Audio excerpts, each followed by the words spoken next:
নমস্কার বন্ধুরা, আজকের এপিসোডে আমি অর্ক আপনাদের সবাইকে আন্তরিকভাবে স্বাগতম জানাই। আজকের এই গল্পটি আমাদের লিখে পাঠিয়েছেন দাসপুকুর থেকে কুন্তল ঘোষ। এই ঘটনাটা কুন্তলবাবু তার বাবার মুখ থেকে শুনেছিলেন, কিন্তু খুবই দুঃখের কথা যে ওনার বাবা বর্তমানে আমাদের মধ্যে আর নেই।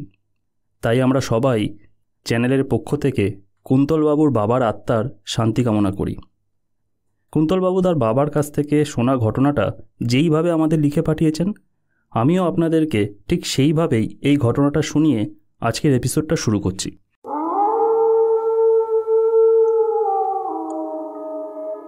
সময়টা তখন 60-এর দশকের শুরুর দিকেই হবে। সেই সময় আমার বাবা ও তার সমস্ত পরিবার থাকতেন গুপ্তিপাড়ায়।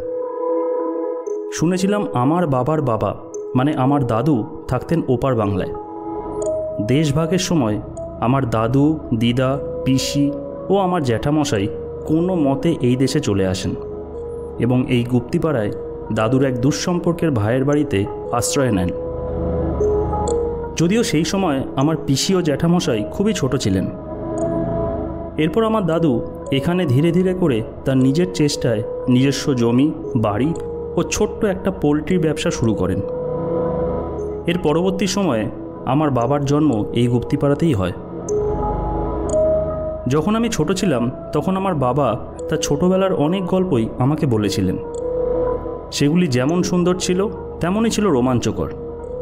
আর আজকের ঘটনাটাও বাবার সেই রকমই একটা রোমাঞ্চকর স্মৃতি থেকে তুলে ধরা, যেটা শুনে সেই সময় আমিও যথেষ্ট ভয় পেয়েছিলাম।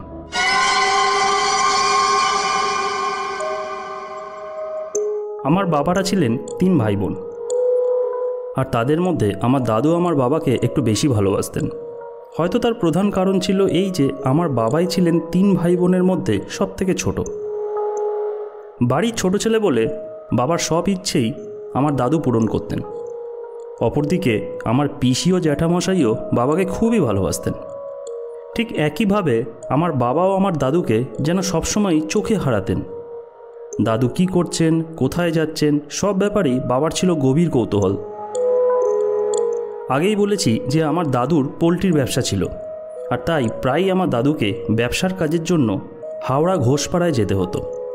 আসলে ঘোষপাড়াতে আমার দাদুর এক দুঃসম্পর্কে বোন থাকতেন, আর ওপার বাংলা থেকে আসার পর দাদু তার সেই বোনের সাহায্য নিয়েই নিজের ব্যবসাটা শুরু করেছিলেন।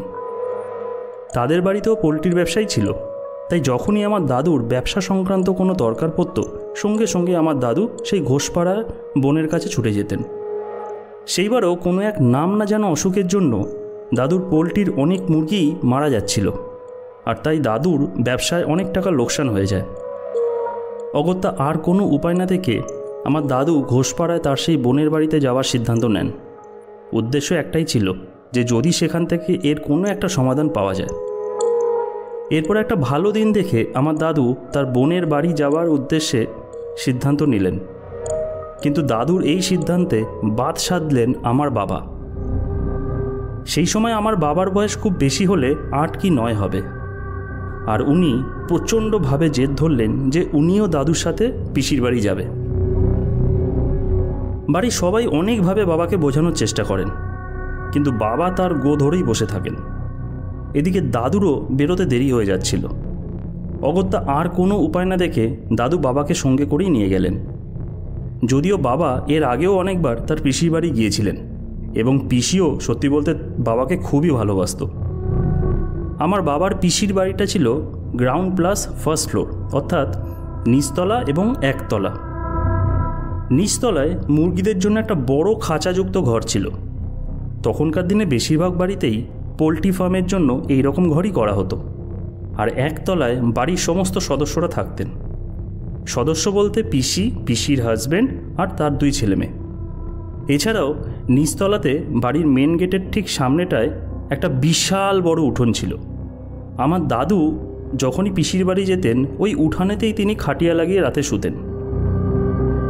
এমনিতেও গ্রীষ্মকালে পরিবারের সবাই রাতের বেলায় খাবারের পর এই উঠোনে এসেই বিশ্রাম নিত।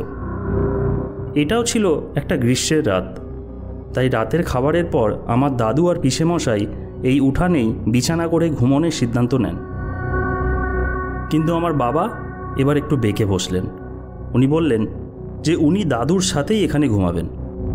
তাই শেষমেশ ঠিক হলো যে আমার বাবা এবং দাদু উঠানেতেই বিছানা করে শোবেন, আর পিসেমশাই ওপরের ঘরে ঘুমাবেন। আমার বাবা সত্যিই সেদিন খুব ক্লান্ত ছিলেন, তাই শোবার সাথে সাথেই তিনি গভীর ঘুমে চলে গেলেন।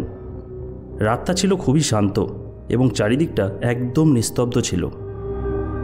রাত তখন কটা হবে ঠিক জানি না, হঠাৎ করেই একটা বিচ্ছিরি শব্দে বাবার ঘুমটা একটু পাতলা হয়ে যায়। শব্দ শুনে মনে হচ্ছিল যেন বাড়ির মেন গেটটা ধীরে ধীরে কেউ খুলছে, আর তার ফলে ভারী লোহার গেটটা খুললে যেরকম একটা কাঁপা কাঁপা শব্দ হয়, ঠিক তেমনই একটা শব্দ বাবা শুনতে পেলেন। এই শব্দের ফলে বাবা কিছুটা বিরক্ত হয়ে পাশ ফিরলেন এবং দেখলেন তার পাশেই দাদু অঘরে ঘুমাচ্ছেন। কিন্তু এরপর বাবা যা দেখেছিলেন তাতে করে তার সমস্ত শরীর একদম হিম হয়ে গেছিল এবং তিনি তার মেরুদণ্ডের নিচে একটা ঠান্ডা ভাব অনুভব করেছিলেন। ঘুম ভাঙার পর বাবা দেখলেন একটা কালো পোশাক পরা প্রায় 7 ফুট লম্বা একটা মাথাবিহীন মূর্তি বাড়ির প্রধান প্রবেশদ্বার দিয়ে ধীরে ধীরে বাড়ির মধ্যে প্রবেশ করছে। মূর্তিটা পুরুষ না মহিলার তা ঠিক স্পষ্ট করে বোঝা যাচ্ছিল না।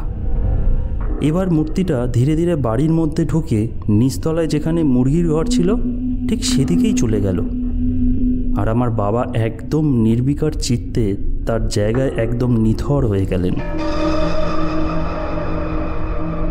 তিনি কোনো শব্দ উচ্চারণ করতেও পারছিলেন না, কারণ এই ভয়ঙ্কর দৃশ্য দেখে বাবা খুবই ভয় পেয়েছিলেন।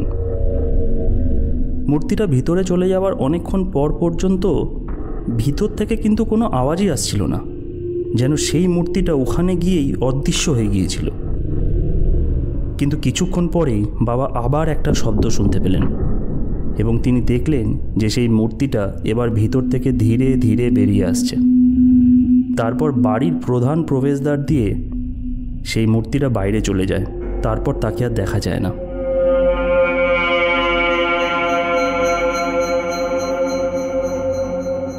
এই দেখে বাবা আর বাকি রাতটা ঘুমোতে পারেননি।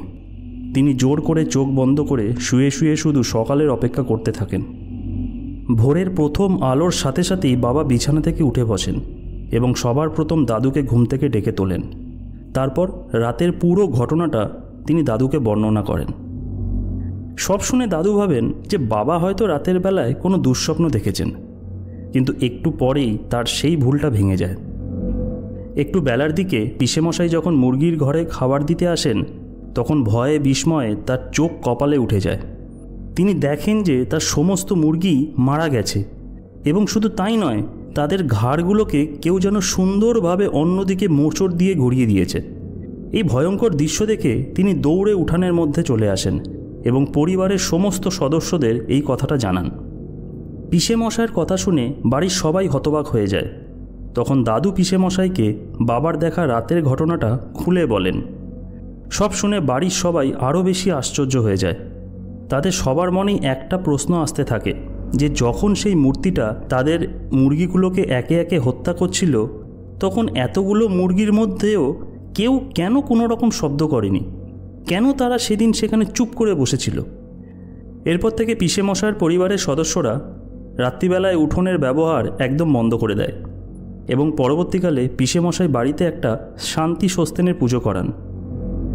এরপর অনেকবারই আমার দাদু তার সেই বোনের বাড়িতে বিভিন্ন কাজে গিয়েছিলেন, কিন্তু এই ঘটনা দেখার পরে আমার বাবা আর কোনোদিনই সেই পিসির বাড়িতে যাওয়ার জন্য দাদুর কাছে আর জেদ করেননি।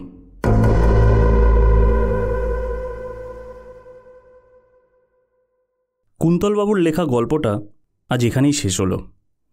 গল্পটা কেমন লাগলো তা অবশ্যই আমাদেরকে কমেন্ট বক্সে লিখে জানাবেন। যদি চ্যানেলে আপনারা নতুন হয়ে থাকেন তাহলে দয়া করে চ্যানেলটিকে সাবস্ক্রাইব করে দেবেন। আবার আপনাদের সাথে দেখা হবে এক নতুন এপিসোডের সাথে, ঠিক শুক্রবার ও রবিবার। ততক্ষণের জন্য সবাইকে শুভরাত্রি।